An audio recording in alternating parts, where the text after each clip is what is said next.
Dja.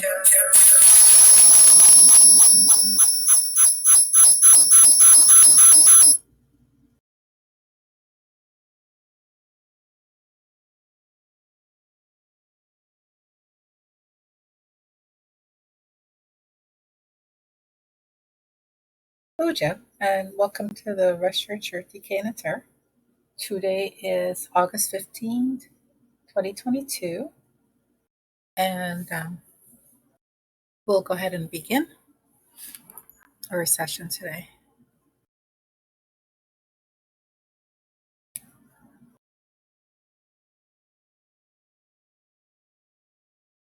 Taking us to the Temple of Luxor, known as Ipet Resyt, the Southern Sanctuary,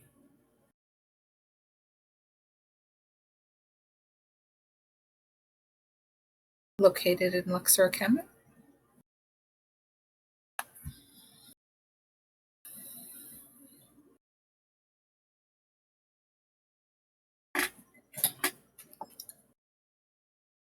Taking a moment to place ourselves there.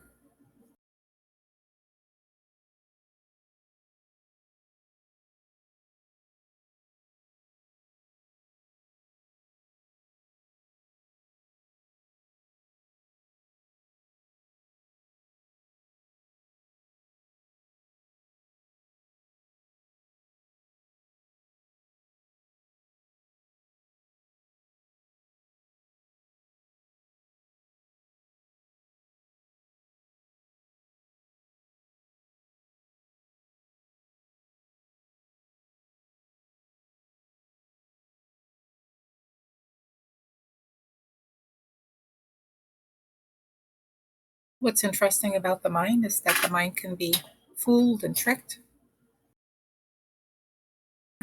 It's set up that way. So, like when memories replay themselves in the mind, we actually are reliving that moment.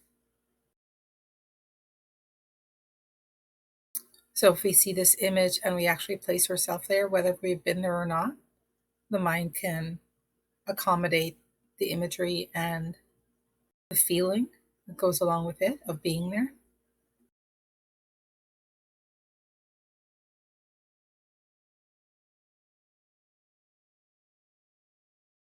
Another image. And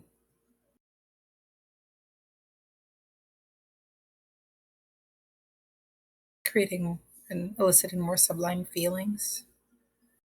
And we say Dua to all the sages, all those personalities that have brought forth this temple and this spiritual mystical practice, and Dua Seba Dja for the translation. And focusing on the breath to activate the breath consciously with our proper breathing, a rhythmic breathing. Inhale, exhale, in a rhythmic manner, a deep rhythmic manner. So starting just with the abdomen, expanding out. Exhale, gently pulling the abdomen to the spine. Inhale. Exhale.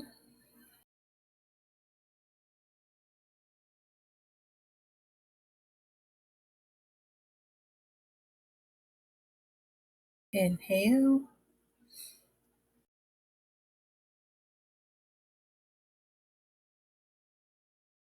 Exhale.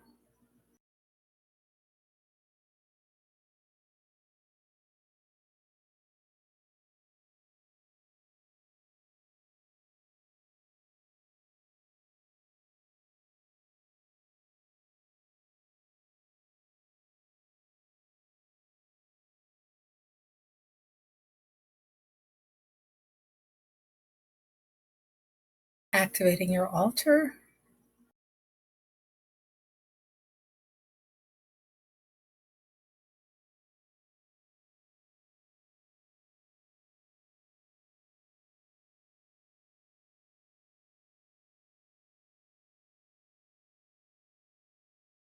And just a word of precaution about the myrrh again, as we usually do, that if you're pregnant or you have any active uterine conditions where you do not want contractions, then you may want to use sandalwood or lotus oil instead of the myrrh.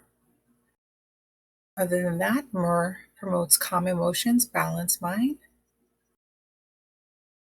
That kind of what we call gur, that silence, internal silence, calms things down, quiets things down, brings a peaceful feeling to the mind-body system that allows and facilitates this exchange of egoism for the divine self, Amun-Ra. Going into the 3-part breath that we'll use throughout the program.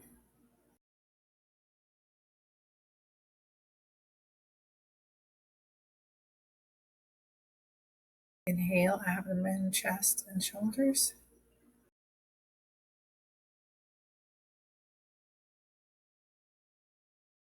And if you're using a 3-part deep rhythmic breathing, again, that in itself is activating the calming, peaceful, mentally integrative aspects of mind, body, heart.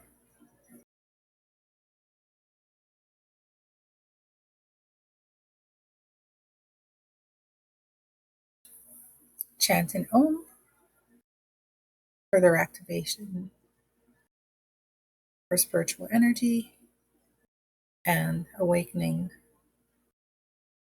the sense of transcendental self in each of the energy centers. As you chant, feel the energy rising up from the base of the spine, resonating through the area of the spinal column, the area of the cephalic aura and the astral body, to the point between the eyebrows, and then also going straight up to the crown of the head. Sitting with the spine straight, chant at your own pitch and frequency. Just feel the resonance in the chant, vibrating or reverberating throughout every aspect of one's beingness, connecting us with our deepest essence, and also through the Om, that is the one with our own, with each other, even though we are physically separated.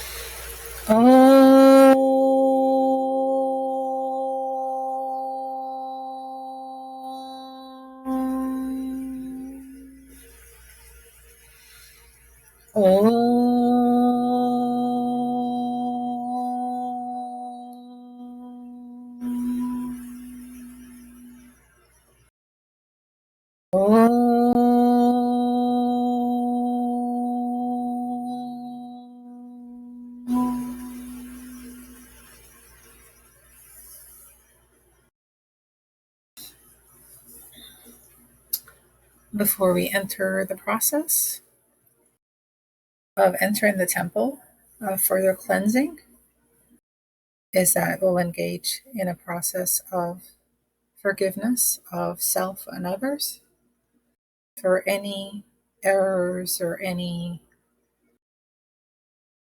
sense of wrongdoings or any feelings of upsetness or resentments or grudges or anything, letting all of that go as egoism. Because if there's a sense of oneness, there knows no one to be upset at or frustrated or holding grudges or any of that. And this is one of the things that human beings hold on to in different degrees of subtlety in the heart, as are you. And so even if one feels one has nothing to forgive others for or receive forgiveness for, just as a blanket forgiveness, just do it anyway, because the mind is tricky in how the RU gets embedded in different levels and layers and does not sometimes become acknowledged. So just as an in case, just to partake in the offering of forgiveness. The mysteries of the moon. State, verse 24, at the remembrance of a moon Ra, the wrath of the angry person dies down, and they speak the gentle word at the moment of strife. So any anger, frustration, resentment, bitterness, that is associated with ignorance, forgetfulness, egoism of the divine Amun Ra. If we're in a Moon Ra essence, then of course there's going to be gentleness even in the moments of strife. So that's something we should be mindful of and strive for, because it's part of our transposition. If we have any bitterness or anger or resentment within us as we engage the practice, we won't be able to experience the abiding happiness that is our deeper essence, that is Amun Ra. So letting go of that. And the teachings tell us also, the Proverbs, if you are angered by a misdeed, then lean towards a person on account of their rightness.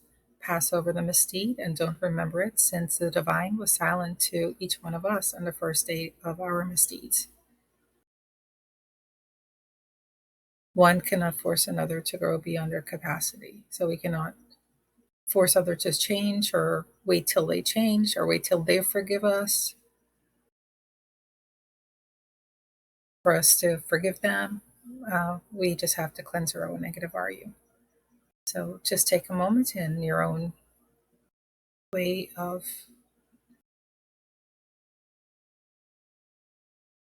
communicating this to yourself and cleansing, forgiving others for any deeds they might have knowingly or unknowingly done towards yourself or your loved ones, and forgiving oneself for any deeds that one may have unknowingly done to oneself or to others that caused harm.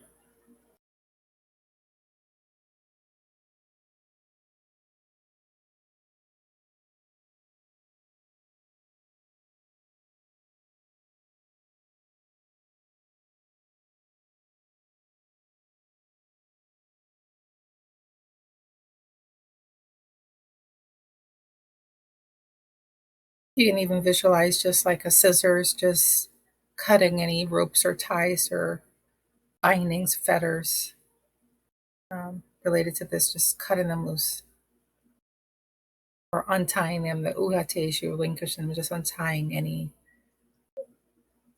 knots that there are holding these feelings. Just let them go, uhateju, relinquish them.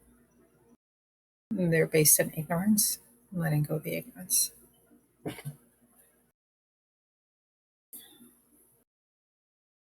Opening one's eyes and looking at the Ipet Resyt, the Southern Sanctuary.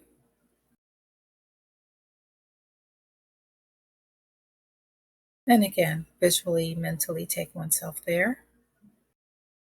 Don't imprint it in the mind that, oh, I haven't been there or I'm not there now. If you imprint it on the mind that you are there and generate the feeling of being there, the mind will accept that. And that's the point of doing the visualizations. As we enter, we see the lake, sacred lake there on the left. So we take ourselves there and visualize yourself walking down the stairs of the sacred lake to enter into the sacred lake, to cleanse physically. And not just cleanse off the impurities, the dirt and the dust, but experience this as a physical cleansing of the physical body. removing of impurities, of dis-ease, of connecting to the noon, the primeval ocean, the undifferentiated consciousness that has the potentiality of everything, including of physical health, mental health. And of course, the best physical and mental health is to be in the awareness of the divine. So submerge yourself there into the sacred lake, connect to the primeval ocean, the underlying source of all creation, and the potentiality of all possibilities, all health, mental, physical. And as we exit the lake, Nuk, Nuk, I'm pure, I'm pure, I'm pure. And then we move back into the complex to take ourselves to the back of the complex, to the Holy of Holies. And as we walk there and we enter there, we walk through the beautiful peristyle court area. We see the hypostyle columns, and straight all the way in the back here is where we're going to head to the back of the temple. Just feel the expansiveness of being in that temple area. Breathe in the expansion.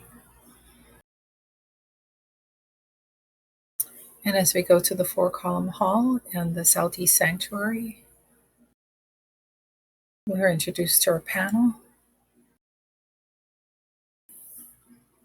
which has some damage, yet we're able to make out most of it. We're able to see that this is the royal personality. We see the face of the royal personality here. This would just be the headdress of the royal personality that we're missing. You see the imagery of the royal personality. And many people go here and do not see this or notice this because sometimes, depending on the sun, it's hardly noticeable. So do the Seba for recognize it. We see the Sa'ank, the divine grace to all the body parts, to be like Ra, to be like a moon Ra. And we know the royal personality is the Ankh Neter Nefer, the beautiful divinity. And is making an offering on this palette here of the Ungwen jar and of an image of the royal personality kneeling in supplication, in humility, in devotion, and coming forward with this offering to the divinity, which is a moon Ra. So develop that devotional feeling in your heart of being there in this temple, in this area, and activate this panel by identifying yourself with the royal personality. And as such, it means that you have brought forth the Hetep offering that is, we see pictured here. So this is where we use our mental imagery and feeling, and we want to say imagination, to feel that you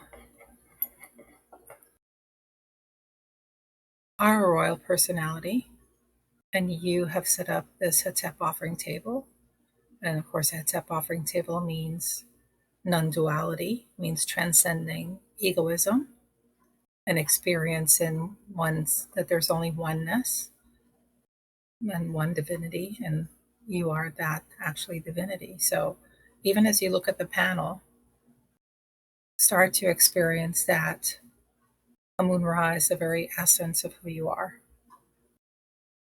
that you're not worshiping something or offering to something outside yourself. This is a reciprocation. This is a reciprocal relationship of the royal personality that operates in the time and space realm with their deepest essence. So it's a cultivation of what is already there within oneself and removing the impediments to that experience. One which we've already removed through the forgiveness.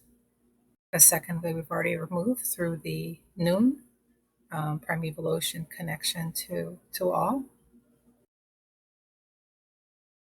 and recreating ourselves through that primeval ocean as this more purified royal personality that has been cleansed to be able to have this transpositional experience in the Holy of Holies. Being able to be in the Holy of Holies relates to our capacity or purification to the level of being an advanced spiritual personality. So have no thoughts at this moment of anything else that you are in the Holy of Holies. And this is the advanced aspect of your personality that you're calling upon and you're drawing upon. And in appreciation of the capacity to be able to partake in this ritual process. And again, may not be there physically, but if you impress it on the mind that you are there physically and go through the emotions, through imagery, your mind will actually adapt that to something that is happening now, and it will trigger all the necessary positive spiritual feelings and hormones and proteins and chemicals in the physical body that goes along with that experience as well too. So it's a mind body spirit experience. So immerse yourself in it.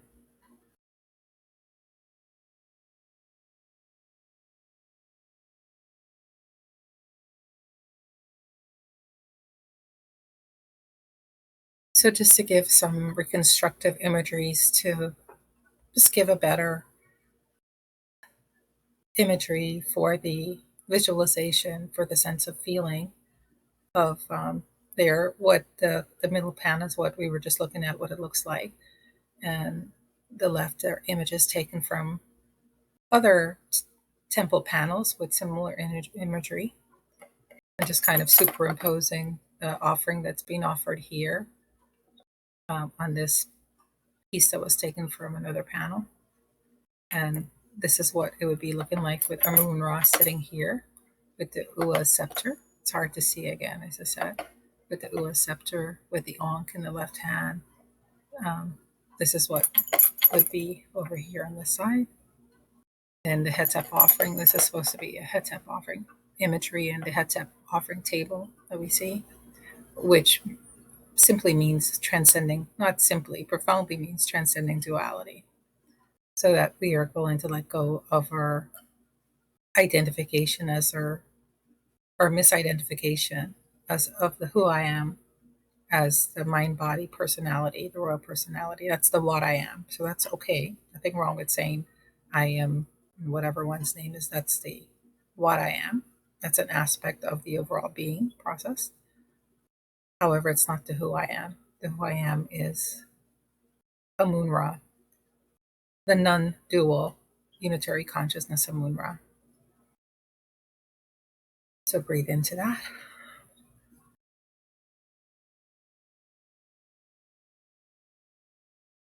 Just another image again, going back to the panel, so we can see a little clearly here now. See the two plumes of the headdress of Amun Ra, the arm of Amun Ra, the Uaa scepter. Amun Ra is seated on the throne, seated on Ma'at.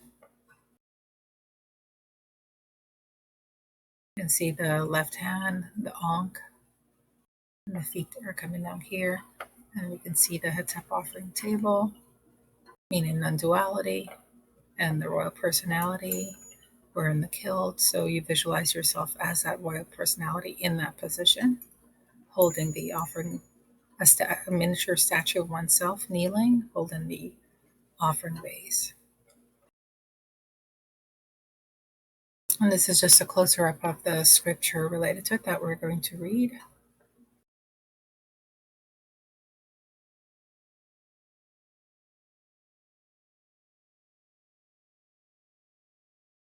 This is the hieroglyphs for auntie, for myrrh. And these are the ones that we use for bringing them to the souls. See the little ba, the little imagery here of the bird that symbolizes the ba, the soul. And there's 3 of them, which means plural. You see the name here, Amun Ra.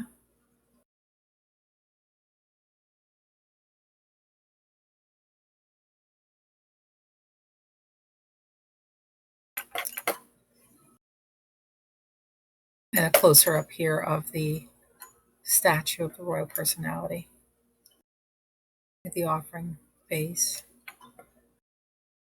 unguent jar, which contains the myrrh. So in this is myrrh resin that is burning, just like you may have your myrrh. Close up again of the offering for your visualization. So to visualize yourself offering an image of yourself coming forth with the myrrh resin offering jar. So focusing on the offering of the image kneeling in prostration, holding the offering vase, and experience a sense of humility. Humility means of putting down of the ego personality and allowing that to start to switch out in this transposition, identifying with the feeling of desiring to make this transposition of experiencing oneself as a Reshert, which is what we see here, the hieroglyphs, the Reshert Sherety Uaa, abiding joy, bliss, breathing divinity, do so, and breathing in the divinity. As we breathe in the myrrh has having that effect of calming the nervous system, allows the mind to calm, and allows divinity to be experienced. And really, divinity is outside of us, divinity is inside of us, divinity is the air, the space. So as we breathe, we can really literally feel that we're breathing in divinity. And the myrrh gives us that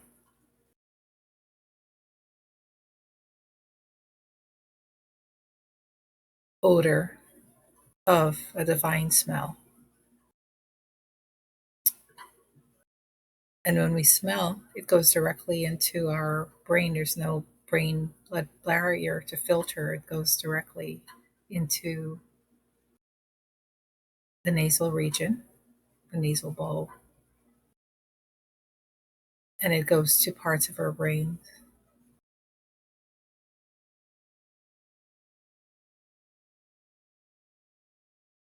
and calms down the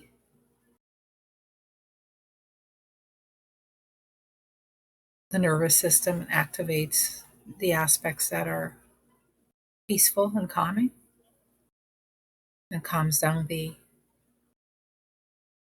ones that are related to fight or flight. So this all facilitates the breathing as we breathe.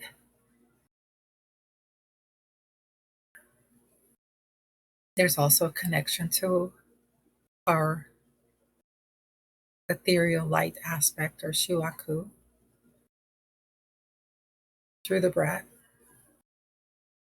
So it's a body, mind, and spiritual activation of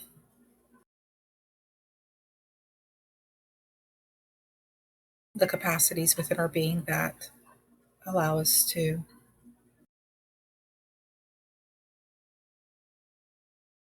let go of our what I am aspect and connect to our who I am aspect as a moon ra, as abiding joy.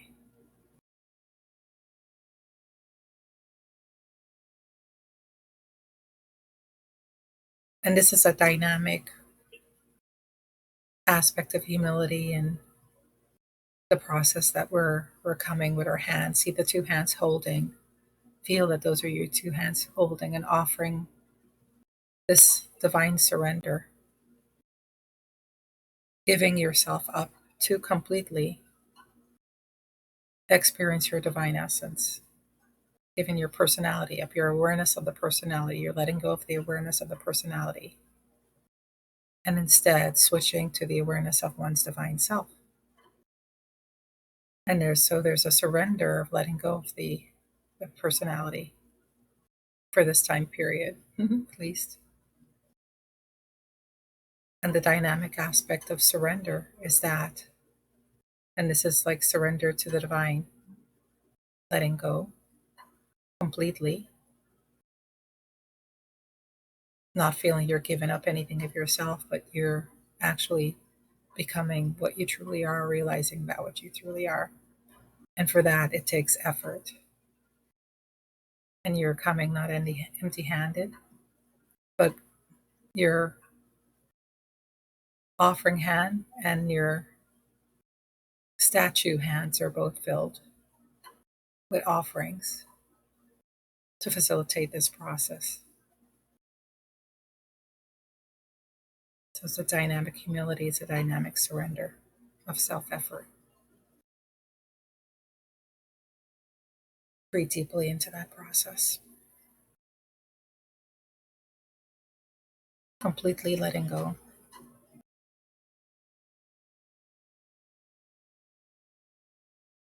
In that offering. Abiding joy, bliss, breathing, divinity.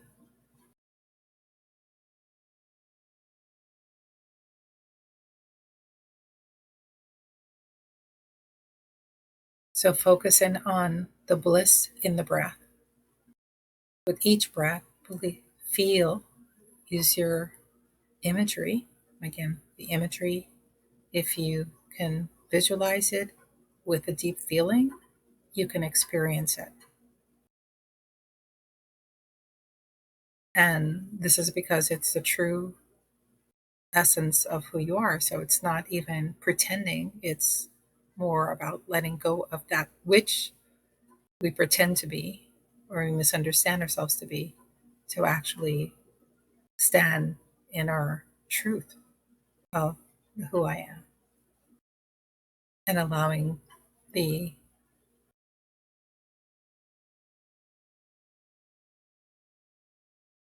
feelings of that experience to pervade every aspect of our being.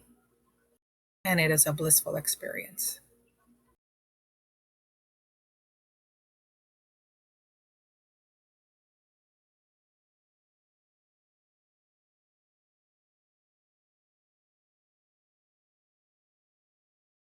How blissful of an experience is it? This is expressed in a dedication to the Temple of Kemet. This is how they experience themselves as they are engaged in this ritual, in this part of the temple where the advanced clergy, priests and priestesses would be. This is how they experience themselves and the service to the divinity of the temple through all their actions, offering themselves to the divine. How happy are they, the priests and priestesses? So, this is really, as I'm reading this, for you to experience this.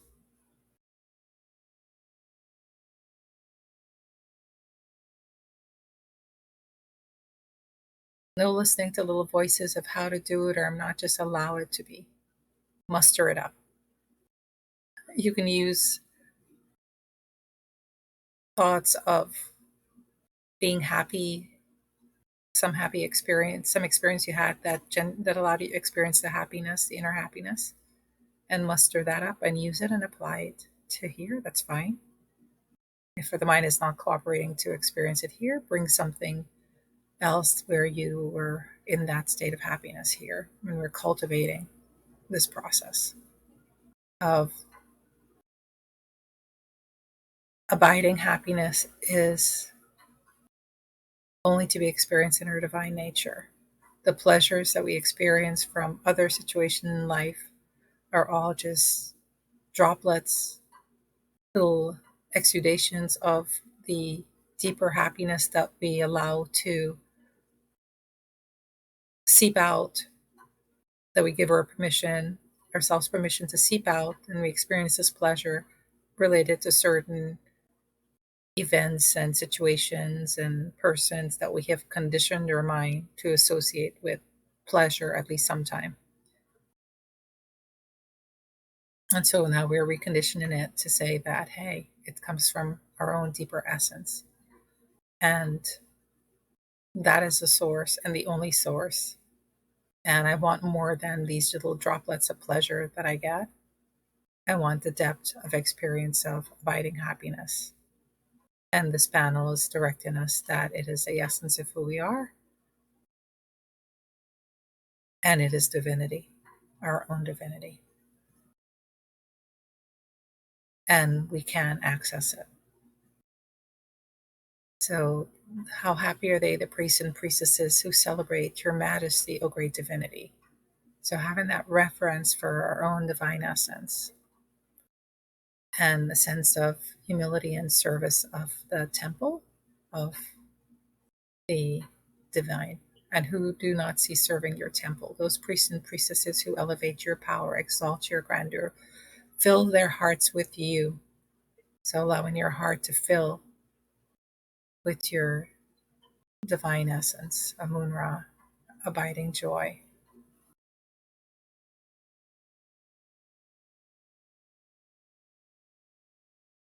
And maintaining a gentle smile on your face throughout the process.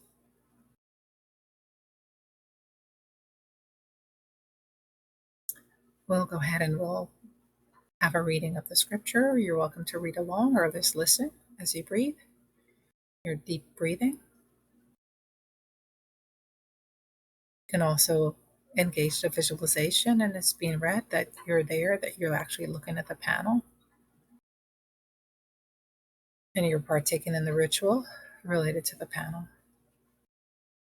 So you can visualize yourself in the offering as the scriptures read as well too. Nesu biti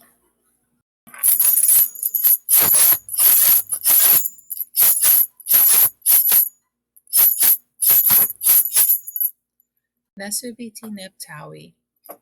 This is the sovereign of Upper and Lower Kemet, who's head of the two lands, who's master of the lower and the higher self. This part now is speaking about the statue of the royal personality. See a mini cartouche, and it says this is the beautiful divinity. So the royal personality is identifying the offering aspect of herself, himself, as that beautiful divinity that has come forth with this myrrh and engaging in this process.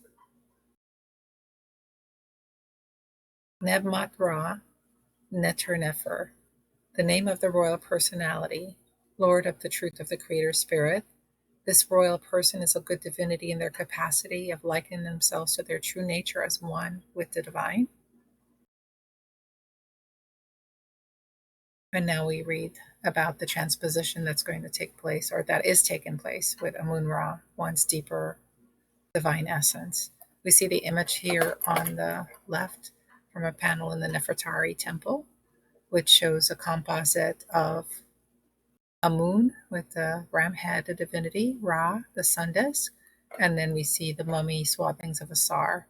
So we are being told here, just as we are in the scripture, that a moon, Ra, and Asar are essentially the same divine essence.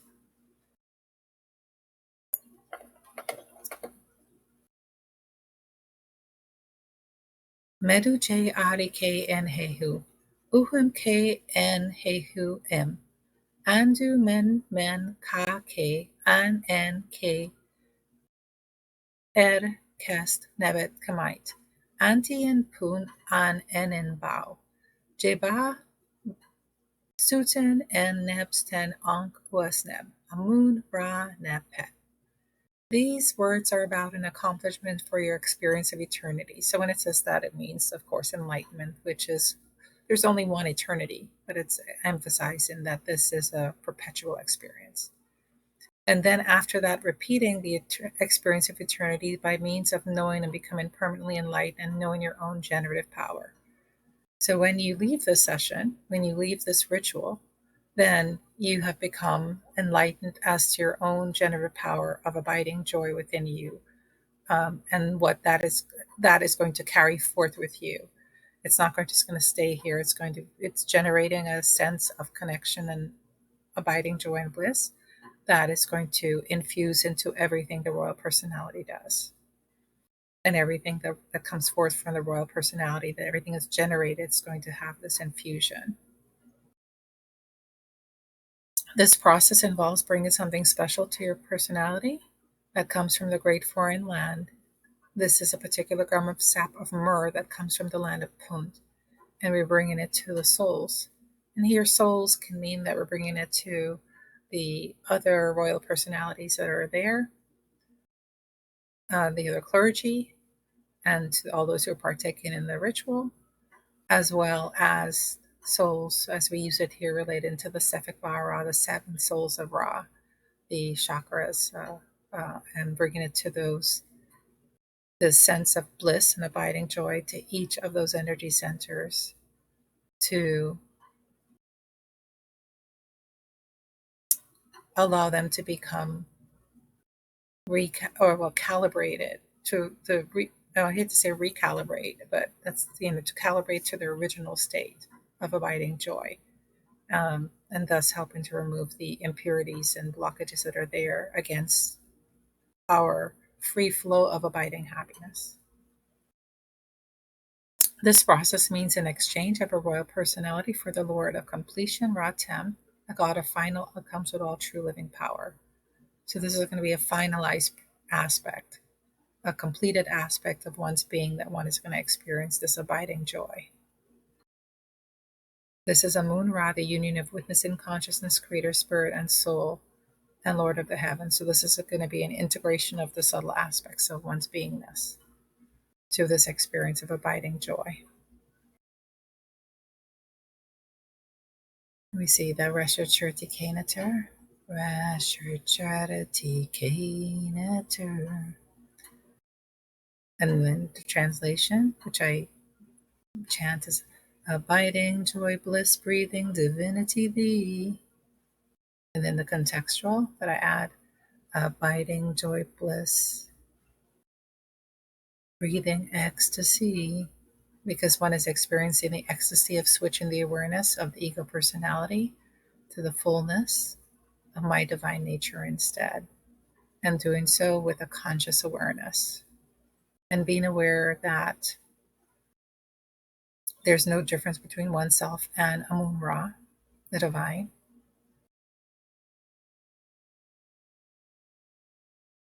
Which means the understanding the illusoriness, the mystic illusoriness of the individuality and egoism, and the discovery and acceptance of the deeper nature, which is the transcendent eternal spirit being within.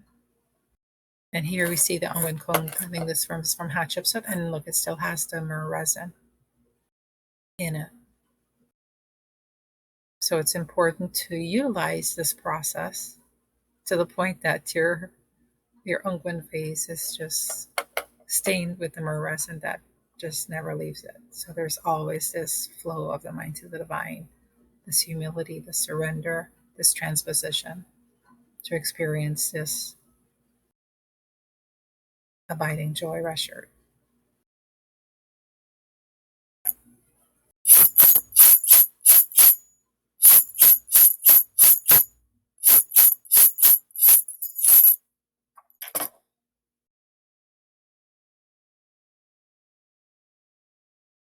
The scripture directly tells us as a moon ra is a Reshert breeze, a pleasant, he uses the term pleasant for Reshert. A moon ra is a pleasant breeze to one that appeals to him. So directly again, we're being told that what we're breathing in is moon ra as this Reshert. So as you breathe in the myrrh or whatever incense you're breathing in, feel that you're actually breathing in a moon ra, and that this is an appealing to moon ra for the switch to take place, this transposition. And you can close your eyes if you have them open and just focus on the smell of the myrrh as it enters the nostril.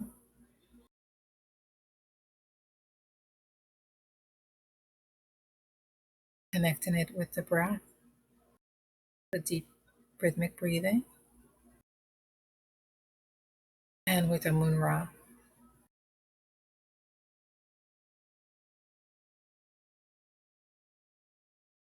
You let go of all the technical aspects that we discussed of what it's doing. Just allow it to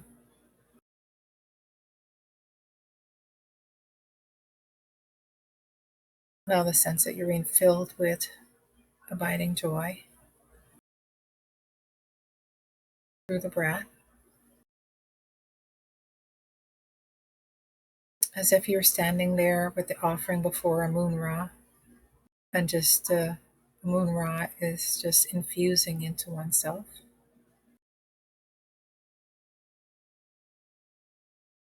This is nothing possession or anything. This is your own deeper essence, and you're just releasing the tension and the stress related to upholding a sense of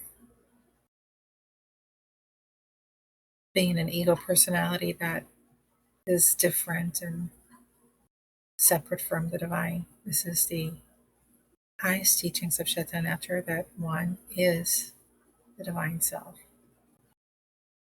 And we are allowing ourselves to experience that because we have calmed down the ego aspect. So the ego aspect is not taking the credit and saying, I am the divine. We're letting go of the egoism, and we're embracing our divine nature. Visualize yourself as a moon ra, seated there, even as your royal personality aspect is making that offering, that it's all you. And you're breathing in yourself as a moon ra, as abiding joy, as Reshert. Being aware of the myrrh and the breath.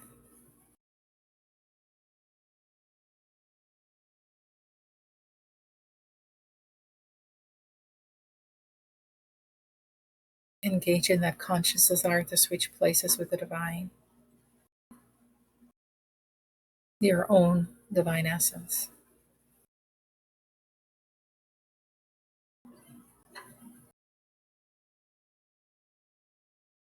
Gently opening your eyes, and a specific focus now on the ritual visualization.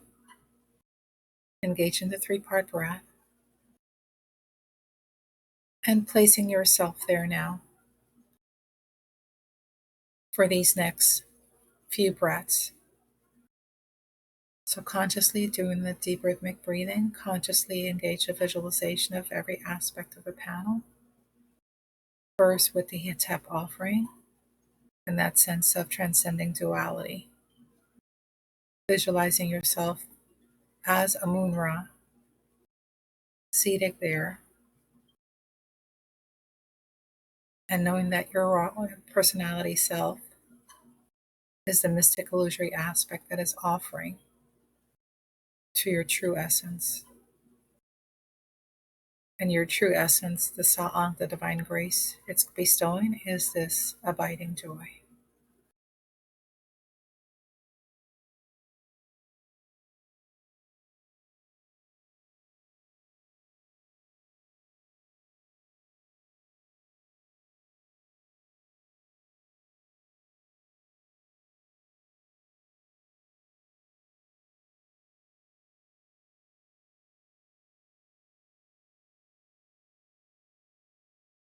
Not to have the sense that you're both Moon-Ra and the royal personality, the sense that they're both one and the same.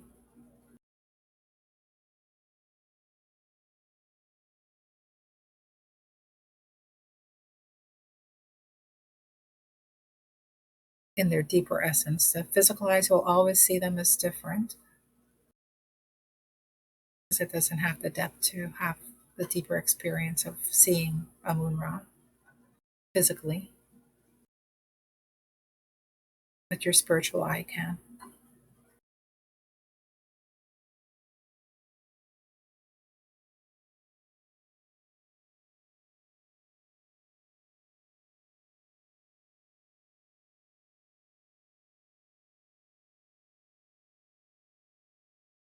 Be aware of feelings that are flowing through the mind and body.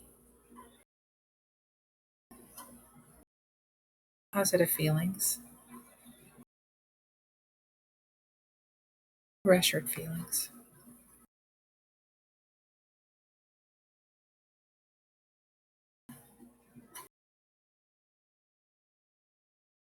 Focus in now on the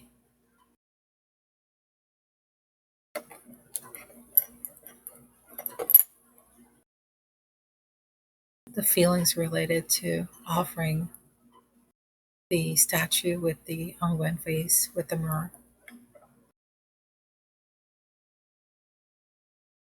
the surrender, the humility, and the self-effort.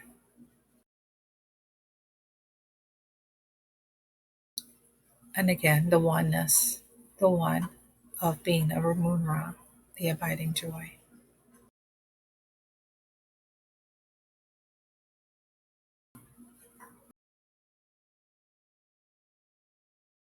Switching out any awareness of even being the royal personality, just subsumed in I am a Moon-Ra Nebuchadnezzar, the embodiment of abiding joy, of Reshert, of bliss.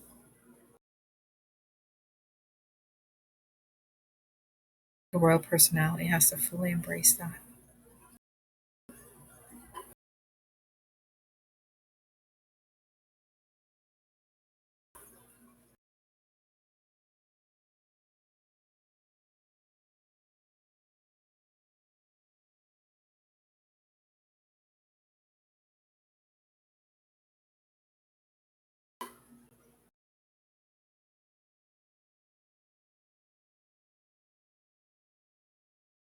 Again, the mind has this capacity, that which it looks upon, that which it visualizes, to have that experience. Looking upon a Moon-Ra, being a Moon-Ra, being abiding joy, the abode of abiding joy.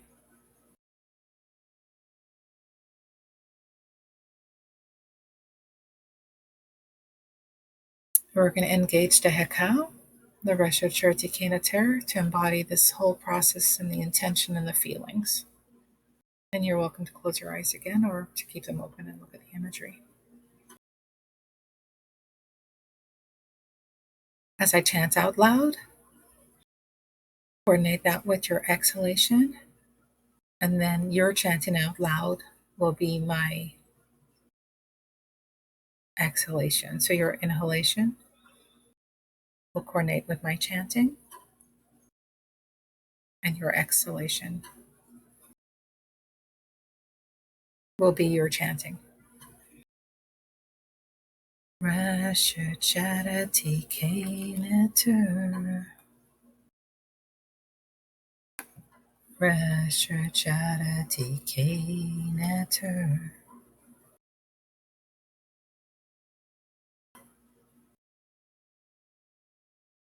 Reshert Sherety Uaa.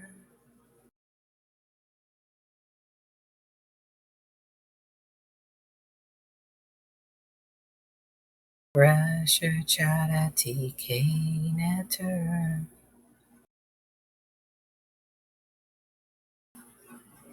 Abiding joy, bliss, breathing divinity thee. Abiding joy, bliss, breathing ecstasy.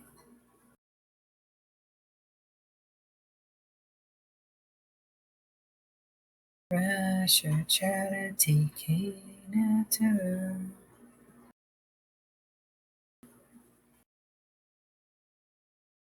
Reshert Sherety Uaa. Connecting with this feeling of joy in the heart, right? We associate having a joyful heart.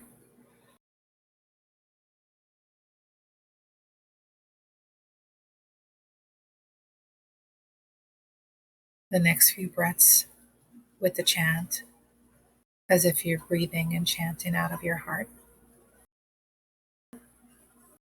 your heart center area.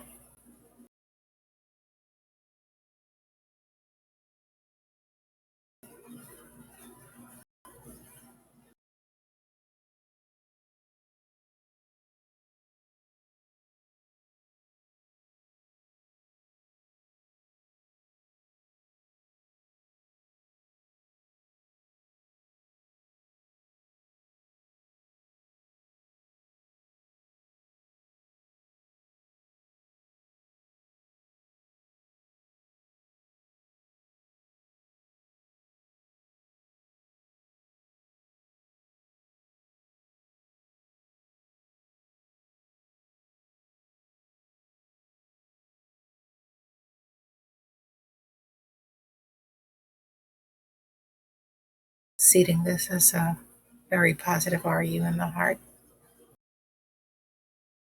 Reshert Sherety Uaa. Reshert Sherety Uaa. Abiding Joy-Bliss, breathing Divinity thee. Abiding Joy-Bliss, breathing ecstasy.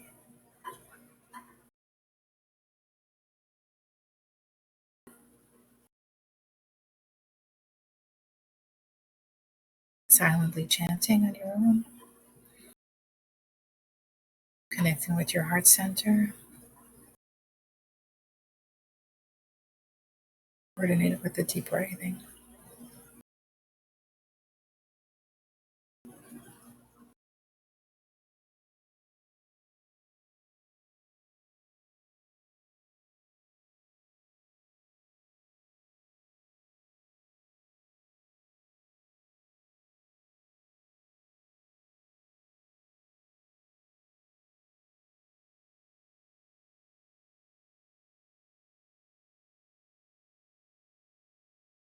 As we continue to engage the Sefik Bara, the seven souls of Ra, deep inhalation, moving the awareness from the heart center to the point between the eyebrows, the sixth energy center, where we are told that the myrrh affects the part of the brain that relates to the sixth energy center. So activating the sixth energy center, the third eye, that gives us that vision of what we call dual vision, the awareness of ourselves as abiding joy, as a Munra, while still having awareness in an integrational way of our mystic illusory aspect of the royal person, both operating without contradiction in oneness. Continuing with the chant and the breathing in of divinity.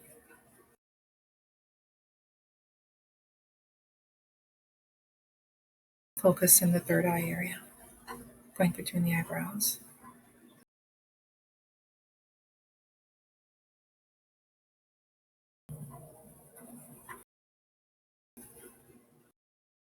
And sense of harmony and integration and oneness of this abiding joy, all aspects of your being, all creation.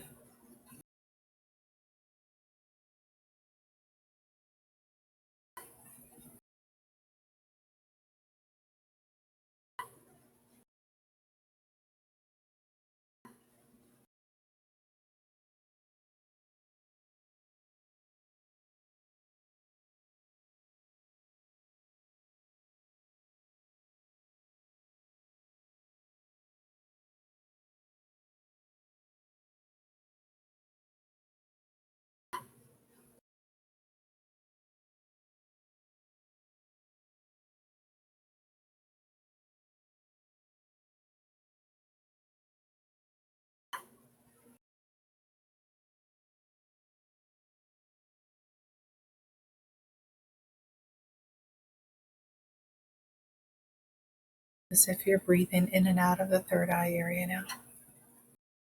Deep breaths, rhythmic breaths.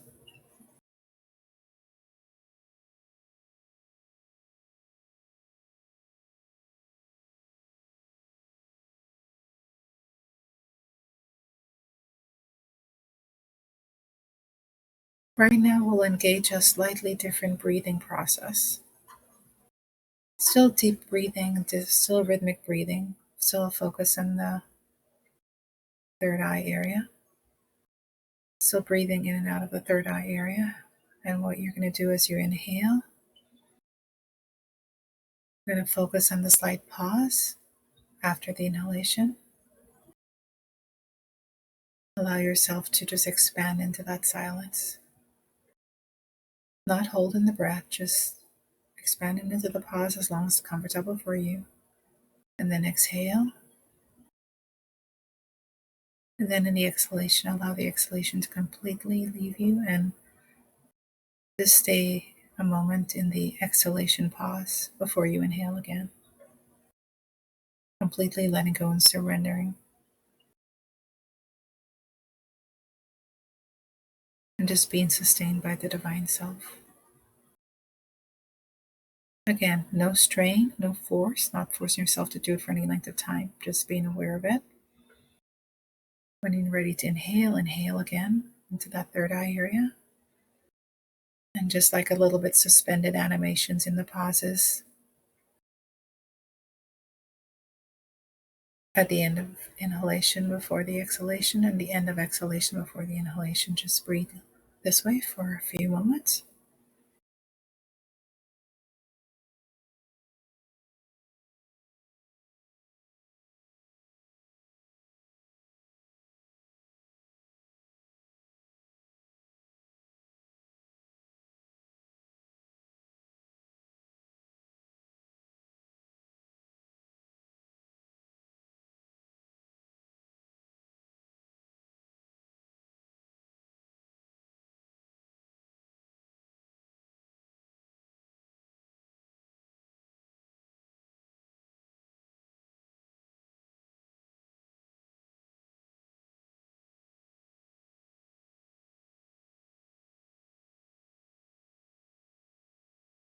In those pauses where the breath is suspended, the thoughts become suspended as well.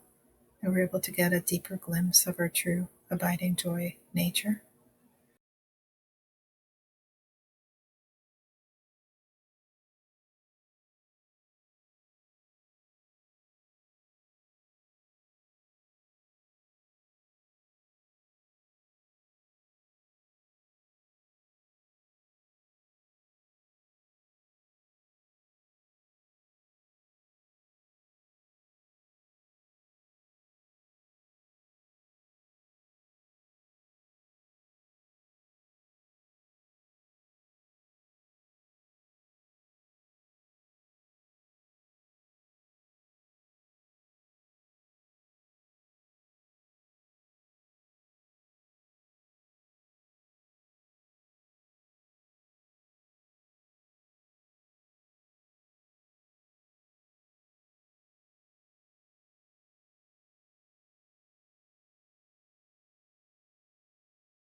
You can continue the chant or just let go of the chant.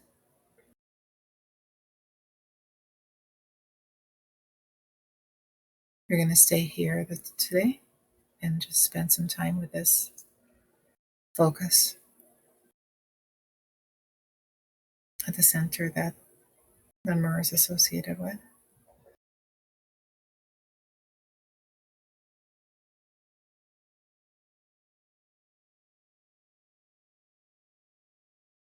If you lose focus, just bring yourself mind back to the point between the eyebrows and the focus in the breath. And you can still coordinate with the chant if you'd like.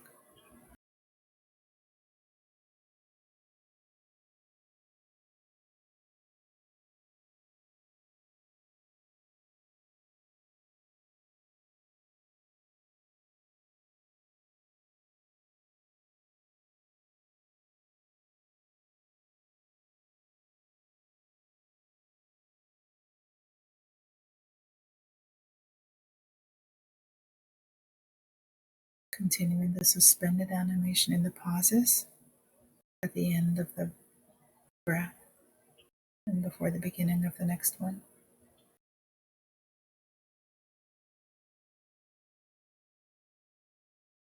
Without holding, without forcing, just allow it to be natural.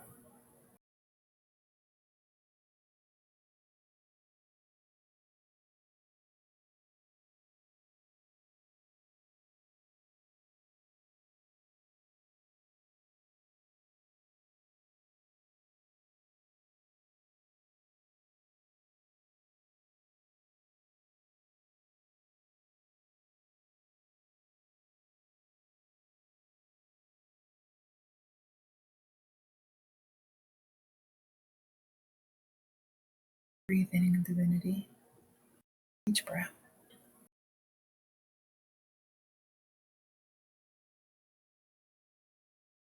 Each breath is the chant.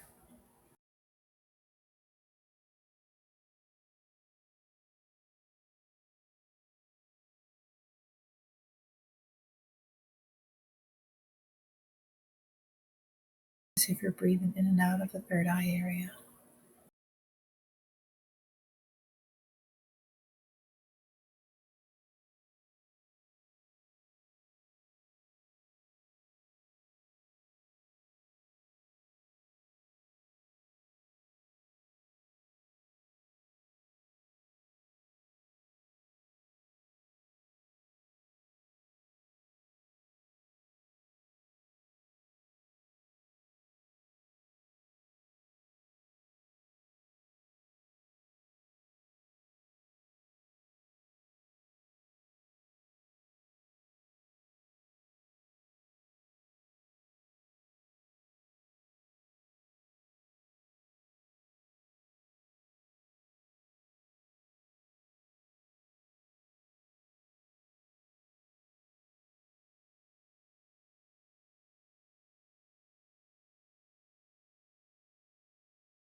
Now, with the next inhalation,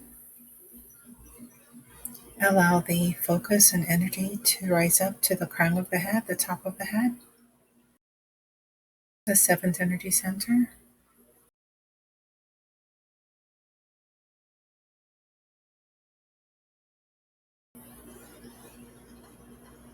And allow yourself to be completely inundated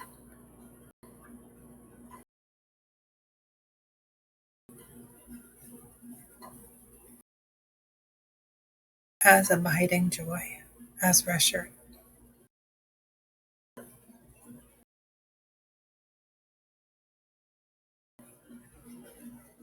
Experience that all there is Reshert.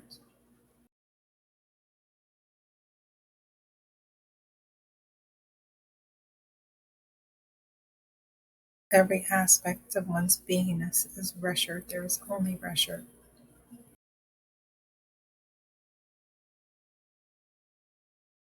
What is being breathed in is Reshert.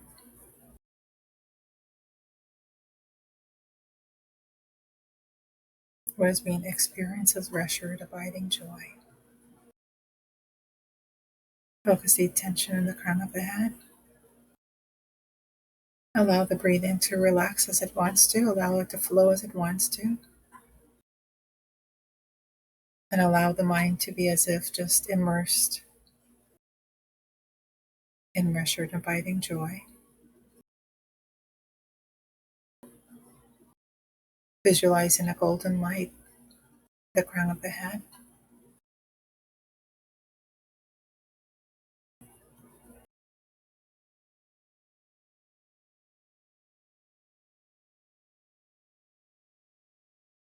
You can visualize that golden light is the nectar of Reshert, of abiding joy,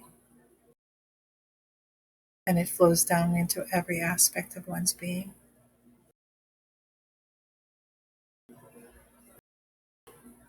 You can continue the chant if you'd like. You can also allow it to drop off, whichever.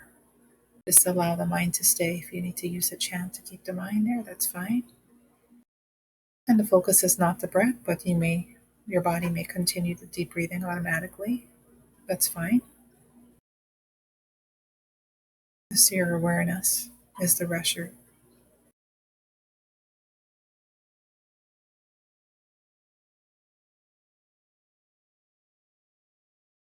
It's only Reshert, and it's infiltrating every aspect of being.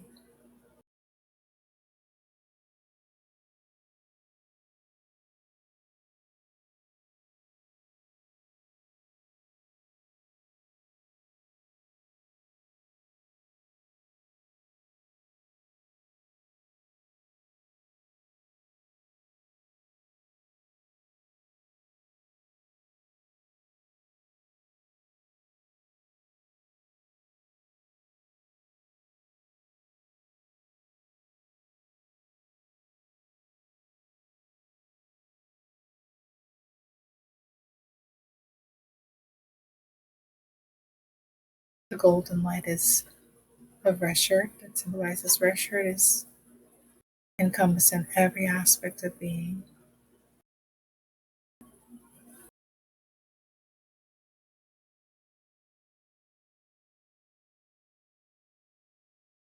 It's only the golden light of Reshert, abiding joy. And I am that abiding joy.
integrating this Reshert with every aspect of our being further. We'll use the breath and the Sefik Bara, the energy centers.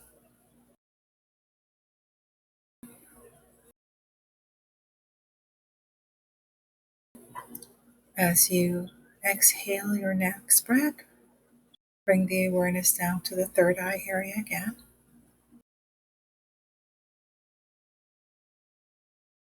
And connect your nostrils, your Sherety, to the odor of the myrrh, the scent of the myrrh. Breathing it in. As the scripture says, bring in the odor of the myrrh to the souls. We're going to bring that odor of the myrrh, connected it, the Reshert, each of the inner city centers to recalibrate them. Because some of the imbalances that they have are associated with the search for abiding happiness in the world of time and space through objects, through persons, through situations. And some of the obstructions they have are the disappointments at never being able to find that, and the frustrations associated with not being able to find that. But now we can let go of those frustrations, we can let go of those obstructions, we can let go the ignorance of even believing that was possible, the not knowing. So now we are going to recalibrate it to let it know that, hey, you are the very source of the happiness you've always been seeking, and here it is. It occurs when we shift our awareness to a divine essence and abide in the abiding Reshert, abiding joy and ecstasy that is our divine essence.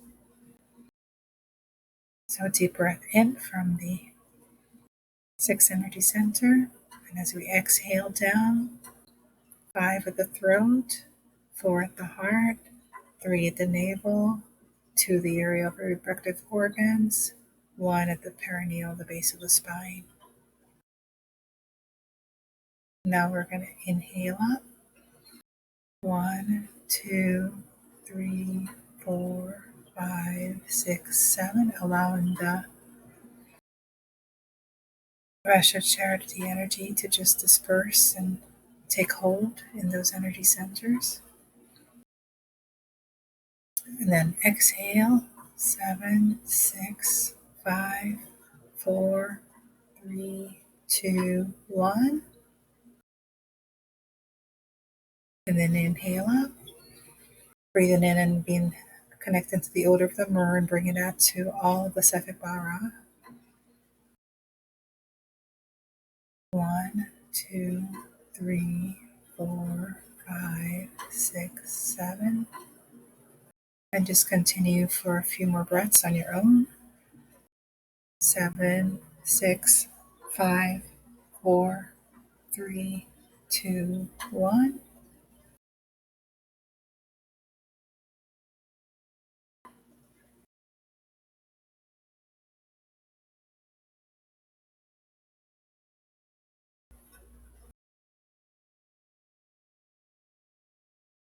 Focusing on the odor of the myrrh and bringing that odor to each of the energy centers, as if infusing each of the energy centers as you breathe into those energy centers.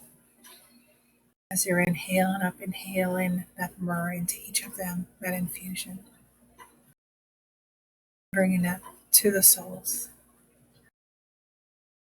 As you exhale down, connecting to the seventh energy center, the abode of myrrh, and distributing that awareness of yourself as the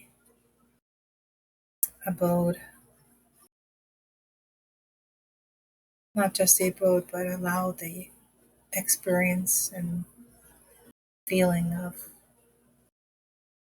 abiding joy to infuse each of those energy centers from the seventh. 6, 5, 4, 3, 2, 1. As you breathe in the myrrh. As you Allow the myrrh to move through 1, 2, 3, 4, 5, 6, 7. And exhale, 7. That golden light, infuse in the golden light. Allow it to flow freely, unobstructedly through each of the energy centers. 7, 6, 5, 4, 3, 2, 1. So this is free movement of abiding joy of Reshert through the energy centers. Removing RU, to the contrary, removing obstructions.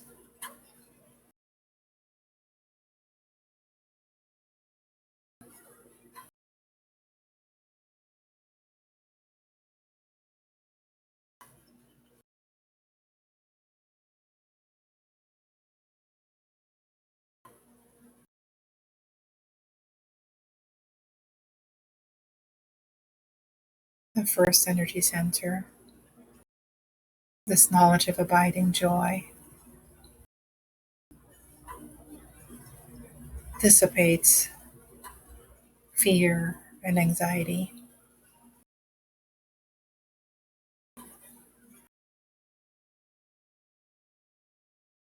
and worry and stress. Now the second energy center, this awareness of abiding joy that's within ourselves, dissipates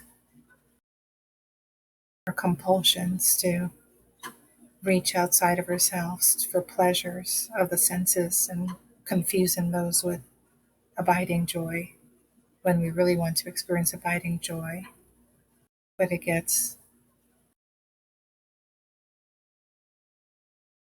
into an obsessive type of compulsive behavior of grabbing at things around us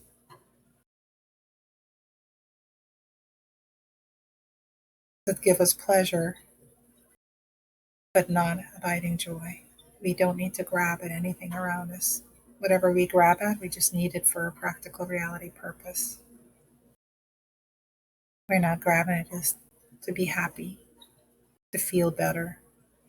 The source of feeling better, of happiness, is our own divine essence. That's where we go to seek it. So we become emotionally independent unto ourselves.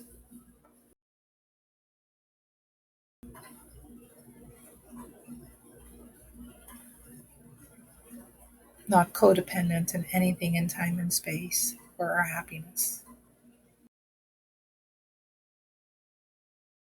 The third energy center, all our striving, our controlling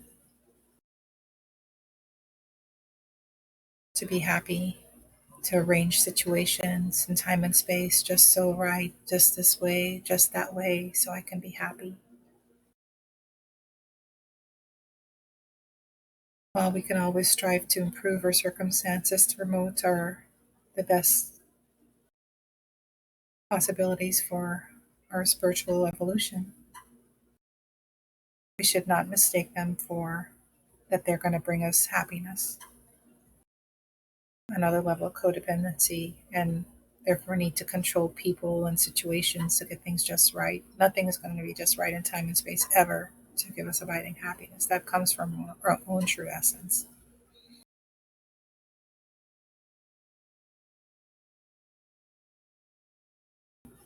So we can surrender, or active surrender,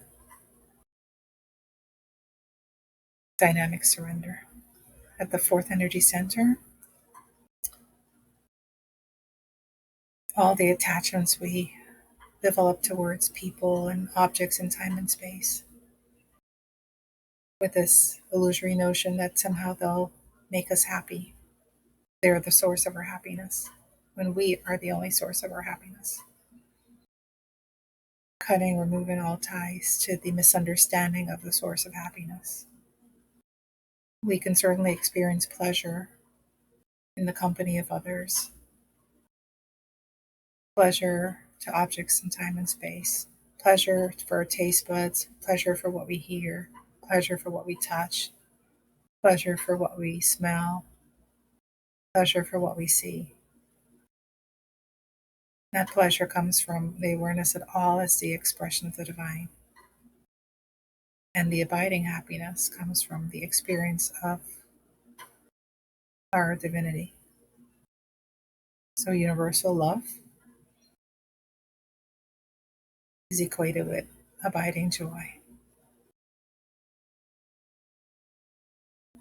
Loving ourselves, the essence of ourselves. It's not even loving ourselves. The essence of ourselves is that love, is that abiding joy, is that abiding happiness. We can't have a bubbly heart that bubbles forth from our own divine essence. A joyful heart.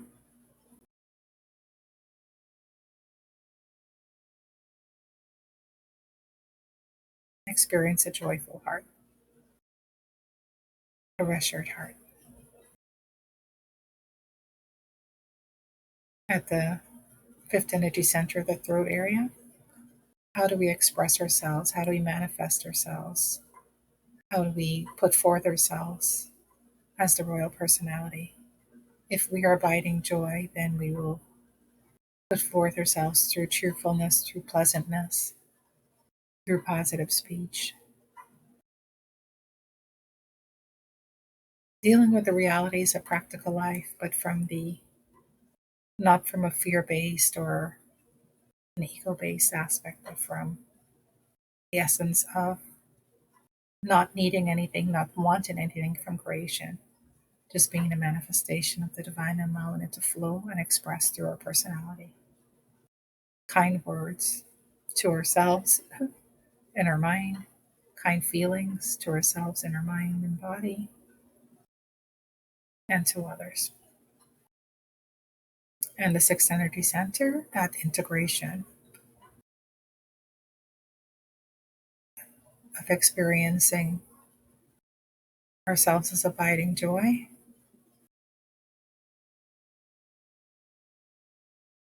as our true essence, and as the absolute essence of who we are, and allowing that to flow through our royal personality aspect, expression without contradiction. Mind wants to go, well, what if this person does? And if we are abiding joy, then allow that connection to occur in our hearts first, and then we can go forth and deal with whatever practical issues according to Ma'at, the teachings of Ma'at, and the wisdom teachings of Sage and Ipet.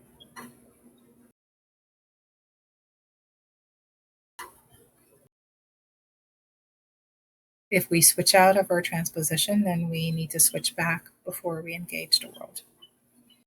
Take a moment to connect to the breath. Take a moment to take a smell of myrrh. Take a moment to breathe deeply, breathe the divinity, and right ourselves.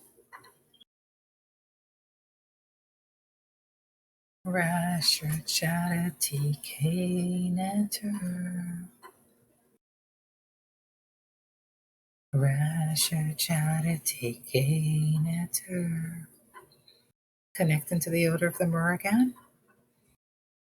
Focus in this time at the tip of the nostrils, is where the myrrh comes into the nostrils. As we end our process here through final integration, becoming attuned back to the physical body.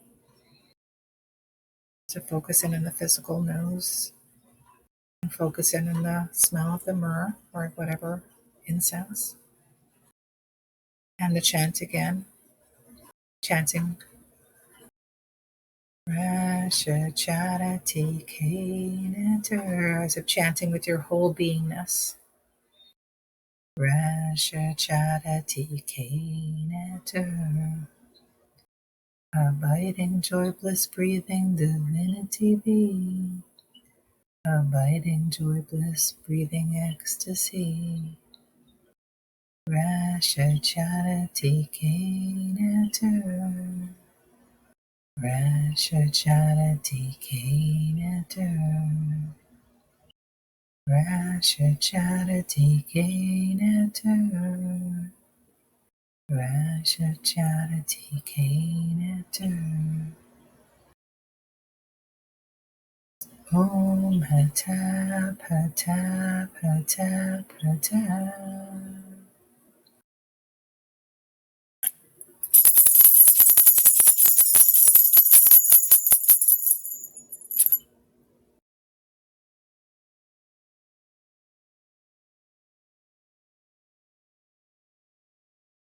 Gently open the eyes and breathe normally, yet still abiding in the fullness of your divine nature's Reshert.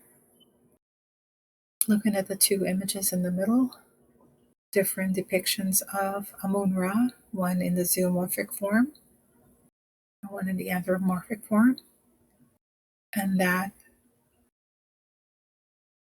our divine essence is what infuses and guides and manifests and puts forth the royal personality aspect. So if the royal personality aspect is presided over by abiding joy, then if the royal personality aspect is able to keep that awareness and connection, that will be the experience of what the royal personality will exude. Just as the myrrh exudes the fragrance when it's burned, the fragrance of the royal personality will exude abiding joy.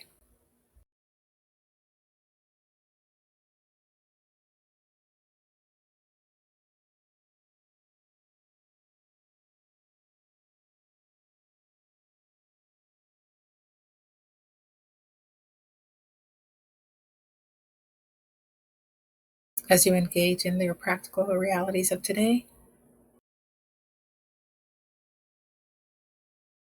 allowing the fragrance of the personality, the divine fragrance, to exude as cheerfulness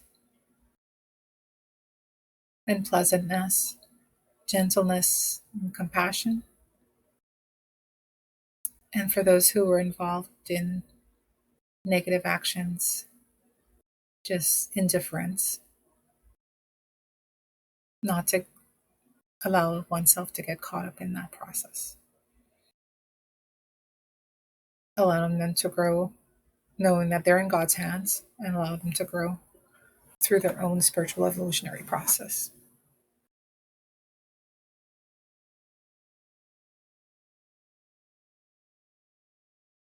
Conclude in chants. You're welcome to chant along. Ma'at anku ma'at, ma'at nebuten, ka hena ma'at, on hena ma'at, ha sima ma'at, dua ma'at nebuten.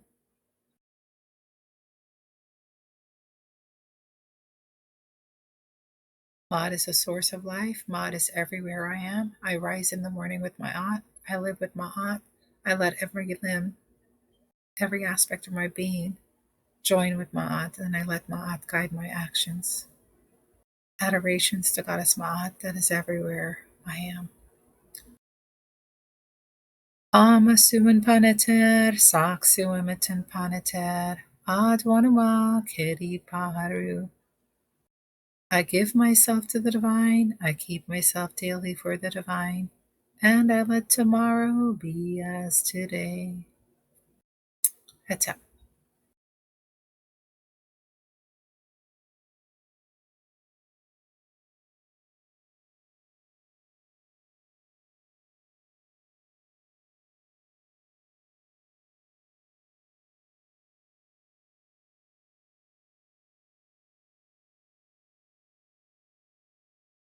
Thank you everyone for joining. If anyone has any questions or comments, you're welcome to type them in chat, and or if you would like to speak, let me know and I can turn on your mic before we conclude. So I think last week I was sharing that I engaged my phone. My phone. I actually recorded. I think I record Reshert breathe or something, so that if it goes on like in public or something with an alarm, and then I attach it to my alarm, and just a way to train the breath, retrain the breath to be sure, like you can do it as a time check to be sure that you take a moment. So actually, I was at work when they're like, your alarm is going on, and I was with a patient, um, and so it just reminded me in that moment to not get so caught up like in the patient, but just to take a moment. I wish I could. It wasn't anything urgent or emergency, that, just to take a moment and connect to that moment of the breath and of the beingness of being there, the patient, the situation. So, like a mindfulness. And so you can use the breath as a mindfulness and use it because connect to divinity as a mindfulness. So, set in the alarm. The other thing I did, I don't have it here. I found a little teeny tiny little like a little perfume bottle, something I bought that was in there, teeny tiny. So I put some of the myrrh that I had in there, and because I like to smell it, but I don't really have I don't have like diffusers all over my house. So here I have it when I'm doing the program, but I keep a little bit by the computer. So throughout the day when the alarm also goes off, it reminds me to just dab a little bit on either clothing or take a smell of the bottle. I think you're supposed to mix it with other essential oils if you're putting it in your skin, and just take a smell of it because it has so many health and medicinal properties, not just what we're doing here, but so many healing medicinal, and then it connects also to the breath and taking the deep breath to smell it, and what it does for the parts of the brain that it has common effects on as well too. So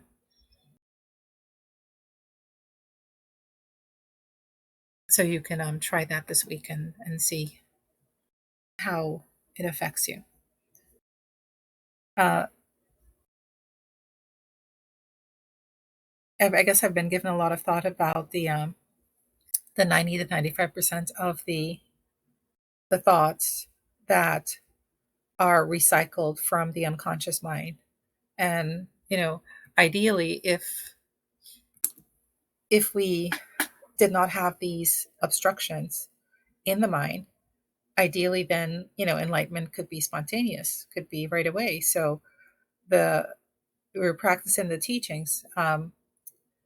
However, the previous conditioning is like so intense that we have to consider that there's we know there's awareness, there's an obstructions, and so we're practicing the teachings, and so maybe what 5 or 10% like of the is the new thoughts that related to the teachings we're trying to put it. Even if we go 15, even if we give a generous 20%, there's still like 50-60% that is just this recycling of these um egoistic impression are you that are there, and they're so subtle because they have been what we've been feeling has been us, so we just don't even notice them.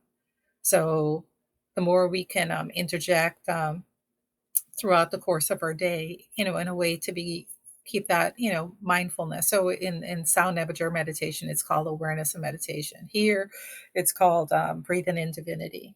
Reshert Sherety. It's the same thing. It's ways the mind, given the mind at different times of the day and different ways of reflecting on the same thing. That's what the Shetty disciplines are for, the 24, 6, 375, just different ways, as one is engaged in action, was one is engaged in relaxation, allowing the mind to be able to always have this contemplation and awareness of its divine essence. So, Seba Dja has talked about putting up like, different iconographies around your house, images to give you that reminder. So you could buy jewelry or something to remind you of that when you look at it, a ring or, a bracelet or an amulet around your neck or something to remind you of that uh, aspect that, when you look at it, it just leads your mind there. So,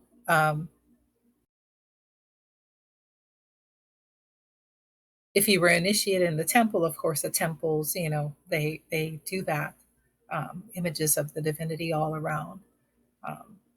When you go to Kemet, it's easy to remember. But even there, like in between the temples, like when we're driving in the bus and when we're you know on the airport and airplane or transport, and at those times it's easy for the mind to just get caught up in the scenario of whatever's going on there and lose that aspect of divinity. So even there, the effort for has to be made. So that's why the association with nature and everything there is associated with divinity.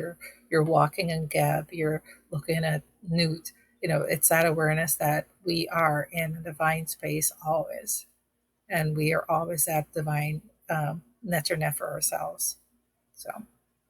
So whatever um, quote unquote mind hacks, I guess I've been using that term, that you can do, because the mind is whatever you feed it is whatever it is. So if you're feeding it these old rehashed egoistic thoughts, not even realize thinking that this is a proper way to think, because it's going to come up and we're going to so a situation is there and it's going to come up how we have been thinking all along. So if there's no intervention with a new thought, which many times we were trying to apply the teachings perhaps, but there's still going to be old ways and patterns that are going to come up. And so as the process of Arya gets cleansed, it's become less and less, but still there's just going to be old patterns. So you can, the more you can give the mind positive patterns that you want it to do, the more you can bring its attention to templates that you want it to see, that you want it to be aware of. So the more input you have there, um, uh, and that's why the wisdom meditation is important, because it's not only just like meditating. People can meditate, and you might have noticed this in your personality also. You meditate and you come right out of the meditation and you can get upset about, like, you can you can get upset that you're no longer meditating. You can have a nice meditation and then you come out the door and somebody says something to you and they annoy you and they take you out, like they're knocking you off your like little blissful feeling, your little that you got in meditation, and anger comes out at that process. It's like, leave me alone. Like, you don't want to deal with the world when you come out of meditation. Sometimes you don't want to deal with the nonsense of the world, the nonsense of what you might consider the nonsense of people. A spouse or something said, hey, did you put the garbage out this morning? The garbage, you don't want to get into that because you want to stay in your state. So even just meditating, there's no guarantee for that you're going to attain spiritual enlightenment. um, so you have these other aspects of the personality and different layers of the mind, and they have to be worked through. And the reflection, the wisdom meditation of listening, reflecting, and meditating on the teachings is an important and empowering part of that cleansing process. It's working with a different aspect of the mind to kind of recondition it. And not only just listening to the teachings, the reflection is not only just like a sterile reflection, it's like you want to feel it, you want to put yourself there, you want to like really be by yourself. And it's not just like reflect, oh, I just read this, yeah, I wonder what oh, that's interesting, so this happened. It's not that kind of a reflection. It's like if you're reading about Lady Heteru, or if you're reading about Goddess Set, or whatever you're reading about, whatever scripture we're studying, you want to actually put yourself there in the process of experiencing it, of living it, of like tasting it. Yes, we say if the transcendental aspect is beyond mind, but what you want to do is take your mind and push it to the utmost limits of that lucid thought process, that intellectual thought process of the highest level of thinking and feeling, that sa, uh, understanding with feeling. And you want to like, this is what it would feel like, allowing those feelings and those energies that are generated to just like really compound and become strong and become impressed, and that impresses as the RU, and washes out the ignorance that was there previously. So the wisdom meditation process is also a very powerful modality of transformation as well too. And so that's partly what the Reshert Sherety is, using it as a wisdom process, and a wisdom ritual process, since we're not there also. And um, and if we were all there in ancient times, we wouldn't be able to be in this part of the temple. And again, things have changed, so we are using it as inspirational and aspirational, and that should not just be like in a sterile way, that should be in a way of that my true essence is Amun Ra, who is the expression of Nebuchadnezzar in this particular temple. So, so even during the course of the day, when you connect to the breath,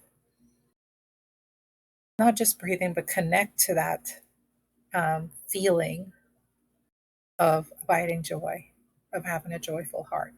And, I guess the fake it till you make it. Um, the reasoning behind that is that, uh, again, the mind, the way the mind is, when you put an image there, when you put a thought there, when you put an idea there, when you put, it does not know the difference between, like, because just like when you dream, you think the dream is real. Whatever, when the mind gets really caught up in a process, a thought process, it's like it's as if it's happening now, because it's not happening in the past, because the past is already gone. So everything is always happening in the mind and in the present. Even if you're thinking about the future, it's really not happening in the future, it's happening about the mind in the present. So whatever picture you put on the screen of your mind in the present and you impress it in a strong way, that's what's going to become the RU. So this is a way to generate positive RU, push out the egoistic RU, the negative RU, the RU based on ignorance. And and the positive RU is spiritual positive RU is very thin. It's not um, it's transparent, so it allows you to experience that deeper essence of your divine nature. It like opens up. It's expansive. It's not like the dull or the agitated RU. That's like more like dark clouds and that like blocks and obstructs. So um, it's an alignment. And so, yeah, it's perfectly okay to quote unquote fake it till you make it, because basically that's what we're doing with the negative RU. The negative RU, that's all faking it. That's all like mystic illusory stuff that we thought was real. We thought that's how life should be lived, that we're just these people and these personalities, and it's find happiness in the world and have kids and have families, and they're the source of our happiness, and or our jobs or work, that's the source of our happiness, or trying to find happiness, but then we can't. We get frustrated because we're, other people obstruct it. The president, the ruler, the king, the whatever, and their negative thing. All this is obstructing our happiness. Like all of that is our mental impressions that we have put in there. So time to kick them to the curb and not let them be recycling in subtle ways coming up as we engage your day. Those are things we focused on. We looked at the news, or we looked at, or we studied our history books, or we studied whatever we studied. We're this cultural personalities. I was born here and I was born there. And this is, these are my people, all of that, that we were conditioned to. Um, and those are images that we held in our mind. We studied, like, as a matter of fact, we pounded it in because, like, especially in school, we had to study and we had to pass the test. So we had to get good grades. So we had to, like, actually pound that stuff into our minds, all of these ideas and concepts related to the ego personality and its place in the world, which were not real and not correct from the sense of who I am. So, so as much as we can do that now with images that uh, tell us of our true essence. And if we continue to pound it in and believe it, uh, then our mind will go along with it, because the mind is just kind of neutral. It's like whatever we put into it is what we put into it impressed, and it said, hey, this is something that's impressive, you know put this in your unconscious mind, because even in veterinary medicine and like whatever job you do, so many of the things that I put in, like, I don't have them in my conscious mind. Like, so one of the technicians will ask me a question about, they're pre-vet, and ask me about some physiology or something related to a disease, and it's like, at first, like, I like, my goodness, that was like more than 20 or 30 years ago we studied that part. It's not something active you use. And then all of a sudden the computer will percolate, and then all of a sudden it'll come to the top of the mind. You say, oh yeah, it's this and that, da, da, da. So it's all there, and some of it serves positive purpose like that relative to work. That's fine. But what we don't want are the parts of it that related to ourselves being this individual ego personality, um, being born in time and space as this human being, and just only being this mind body. And yes, there's a God, but that's separate from us. And whatever ideologies are, or I don't believe in God, or whatever they are, that has to be uh, reconditioned. So.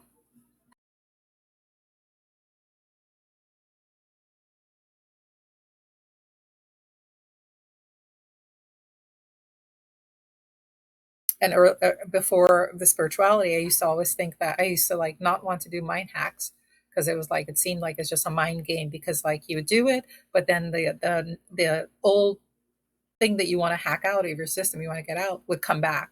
So you'd put in the mind hack, the belief or the thought or the feeling, you generate it, and then it would switch back out.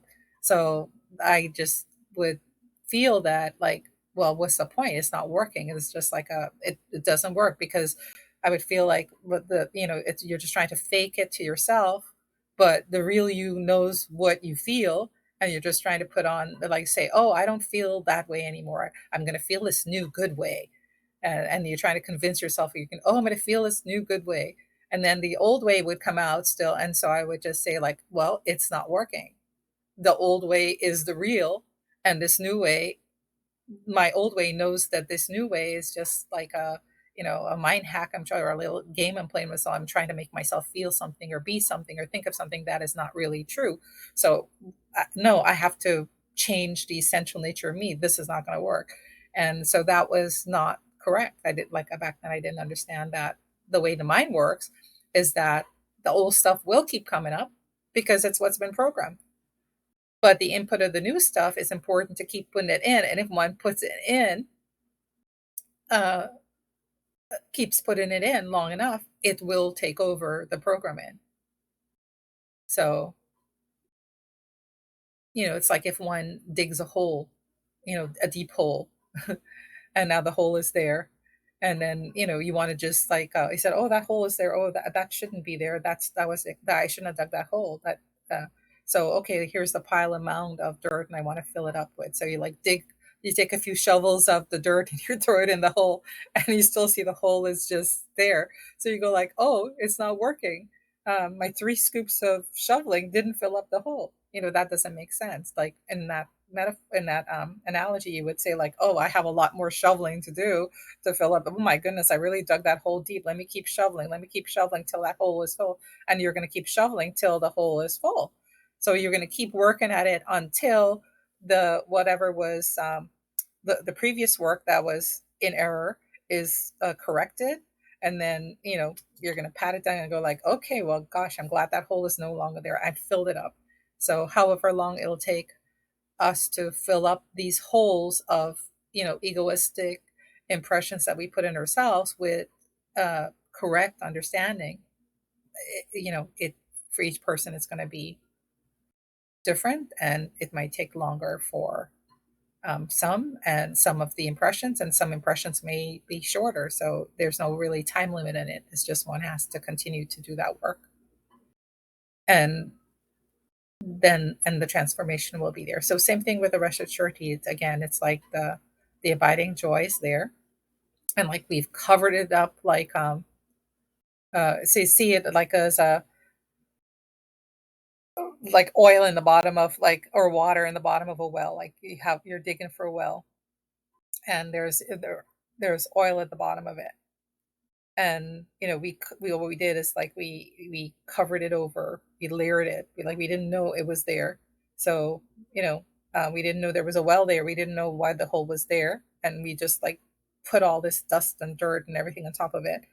And then we were like going around looking like, where's the water, where's the water, where's the oil, where's the oil.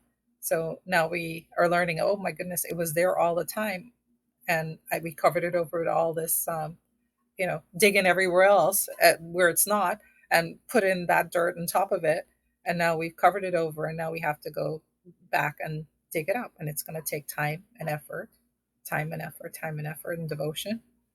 And but knowing that it's there, you know, you already feel wealthy. Like if, what if you were told now that you have like an oil well or a pot of gold buried in your backyard, even though you have not accessed it, you haven't gone and dug it because you just found out about it right away. Instantaneously, you feel wealthy. Instantaneously, you feel like, whoa, I'm rich, I'm rich. And so knowing that that essence of oneself is abiding joy should equally make one feel, wow, like I'm wealthy, I'm rich, I am abiding joy, even though you don't have it in your, in your hands the way you want to experience it at all times, and walk around with that sense of wealth.